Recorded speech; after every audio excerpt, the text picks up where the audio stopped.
Open university India international తరపున ఒక సవాలు విసురుతున్నాను.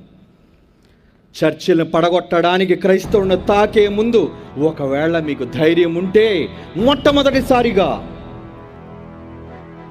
బైబిలులో యేసు పలికిన మాటలు సమాజానికి వ్యతిరేకంగా ఉన్నాయని నిరూపించే దమ్మున్న మనగాడు భారతదేశంలో కాశ్మీర్ నుంచి కన్యాకుమారి వరకు, అరేబియా సముద్రం నుంచి బంగాళాఖాతం వరకు ఎవడైనా ఉంటే నిలబెట్టండి.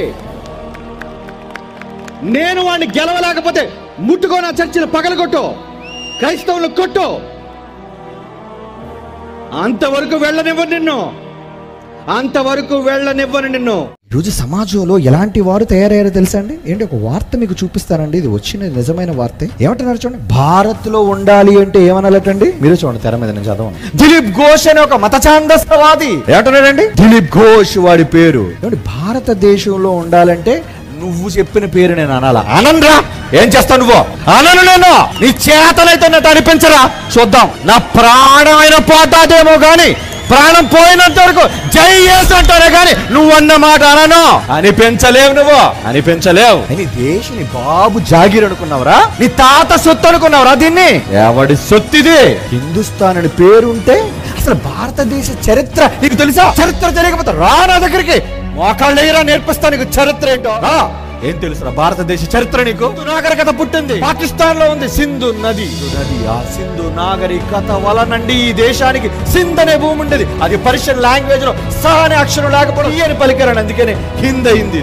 హిందుస్థాన్ అయింది. హిందుస్థాన్ అయినంత మాత్రం హిందువులు మాత్రమే ఉండాలని కాదు, క్రైస్తవులు ఉండాలి, ఇస్లాం వాళ్ళు ఉండాలి, బౌద్ధులు ఉండాలి, జైనులు ఉండాలి, సర్వ మతాల వాళ్ళు ఉండాలి. ఏ ఒక్కడిదే కాదు, ఇది రాజ్యాంగం నాకు ఇచ్చిన హక్కు.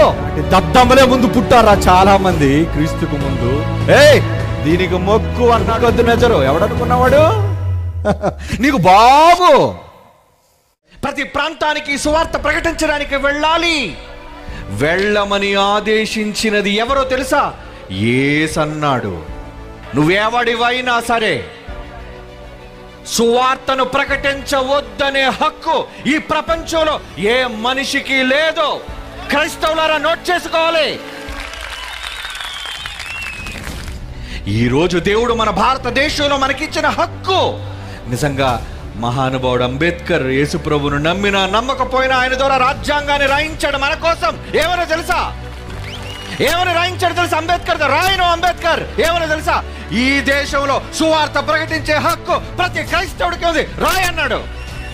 భారతీయులు మాత్రమే కాదరా నా సోదరులు సోదరీమణులు, ప్రపంచంలోని మనుష్యులందరూ నా సోదర సోదరీమణులని చెప్పిన ఒకే ఒక గ్రంథం, దట్ ఈస్ ది బైబిల్.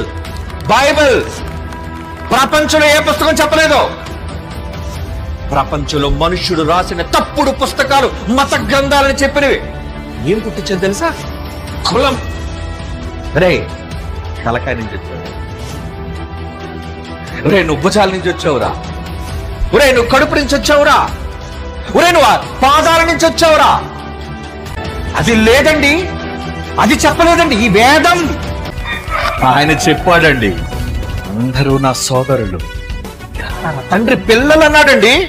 ఒరే నువ్వు గొప్పవాడురా, ఒరే నువ్వు పేదవాడురా, ఒరే నువ్వు తక్కువ కులానికి చెందినవాడురా అనలేదు ఆయన మాట. కులం ఉందని చెప్పినది వేదమా? కులం కాదు, అందరిలో దేవుడు ఉన్నాడని చెప్పేది వేదమా? మీరు కాదు కదా, ప్రపంచంలో ఎవ్వడు మాట్లాడలేడు. That is the power of Bible. Bible గొప్పతనం అది. అలా చెప్పడానికి తిప్పని మేసం నిమ్మకాయ నిలబెట్టడానికి కాదు. లేదు, ఒకవేళ మీ బైబిల్ తప్పండి, కులం అనేది ఉంది అని ఎవరైనా చూపిస్తే, ఈరోజు విశాఖపట్నంలో నేను బహిరంగంగా సవాలు విసురుతున్నాను, లైవ్ లో కూడా చాలా మంది చూస్తున్నారు. ఒకవేళ కులం ఉంది అని ఎవరైనా నిరూపిస్తే, మనిషి శరీరంలో నువ్వు రాసే దిక్కుమాలి చెత్త కాగితాలు, పుస్తకాలు, ముద్రలు, సంతకాలు వద్దు, తీసిపడాయి. ఒక మనిషిని తీసుకొస్తే ఆ మనిషిని పరీక్షించి వీడు పలానా కులానికి చెందిన వాడని, హిమాలయాలు మొదలుకొని కన్యాకుమారి వరకు, అరేబియా సముద్రం మొదలుకొని బంగాళాఖాతం వరకు ఎవడైనా నిరూపిస్తే, ఇదిగోండి ఈ బైబిల్ నా జీవితంలో ముట్టను, తప్పని ఒప్పుకొని వదిలేస్తాను. బైబిల్ని తప్పు, బైబిల్ని ఒప్పుకొని వదిలేస్తాను. దీన్ని భవిష్యత్తు చెప్పమంటారా? అంత దమ్మున్నాడు ఈ దేశంలో ఎవడలేడు. దమ్ము ఎందుకు తెలుసా? దమ్మున్నది ఒకే ఒక గ్రంథం, దట్ ఈస్ ది బైబిల్. ఎవడికి భయపడాలి? ఎవడికి భయపడమంటారు?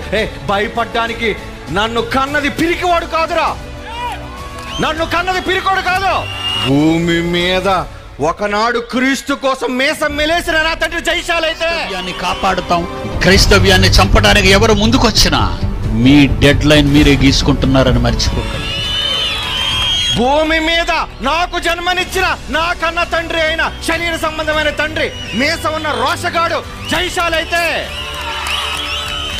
ఆయనను కన్న పరలోకపు తండ్రి రహారోషము కలిగిన దేవుడిచ్చాడు రా ఈ జన్మ, దేవుడిచ్చాడు ఈ జన్మ. పరలోకంలో నా దేవుడికి భయం లేదు, నన్న కన్న జైశాలికి భయం లేదు, నాకెక్కడి నుంచి వస్తుందిరా భయం? రాదు. బాగు చేయడానికే వచ్చాడు క్రైస్తవుడు ఈ తరంలో, బాగు చేయడానికే జైశాలి వచ్చాడు, బాగు చేయడానికే జైశాలి కడుపున ఎల్పిబి పుట్టాడు. అందుకే డిబేట్లు అంటే గంటలు గంటలు కూర్చొని మాట్లాడి ఏది నిజమో ఏది అబద్ధం తెలియకుండా చేసే డిబేట్లు చేయదు. బైబిల్ ఓపెన్ యూనివర్సిటీ అలాంటి డిబేట్లు చేయదు, క్రైస్ట్ చర్చ్ అలా డిబేట్లు చేయదు. డిబేట్కి దిగింది అంటే నాది రైటా నీది రైటా తెలిపోలు వేదిక మీద తేలిన తర్వాత నాది తప్పు అయితే బైబిల్ వదిలేస్తా, నీది తప్పు అయితే నువ్వు నమ్మినది వదిలేసి క్రీస్తులోనికి బాప్తీసం తీసుకోవాలి. కండిషన్ భయం. ఇలాంటి కండిషన్లకు భయం. చెప్పమంటే సోదంతా చెప్తారు గంటలు గంటలు. ఇందుకు ఎవరిది రైట్ ఏది నిజం మీరే నిర్ణయించుకోండి, ప్రజలే న్యాయ నిర్ణేతలు. మరి ఈ రోజు జరుగుతున్న డిబేట్స్ ఏంటి? డిబేట్లు మళ్ళీ అడుగుతారు, నువ్వు ఎప్పుడైనా డిబేట్ చేసావా? డిబేట్ చేస్తే గెలిపోవటములు చూసేది దాన్ని డిబేట్ అంటారు. దేవుని పిల్లలారా, అందుకే నాకు పెట్టిన పేరేంటో తెలుసా? క్రీస్తు తరపున న్యాయవాది. నల్ల కోటు కాదురా, తెల్ల కోటేసుకొని ప్రజల మధ్య వాదిస్తా, తెల్ల కోటేసుకొని వాదిస్తా ప్రజల మధ్య. ఎవరి కోసం? నేను నమ్మిన క్రీస్తు కోసం, నేను నమ్మిన రక్షకుడు కోసం, నన్ను పంపించిన దేవుని కోసం, నేను చదివిన బైబిల్ కోసం. Happy birthday to you.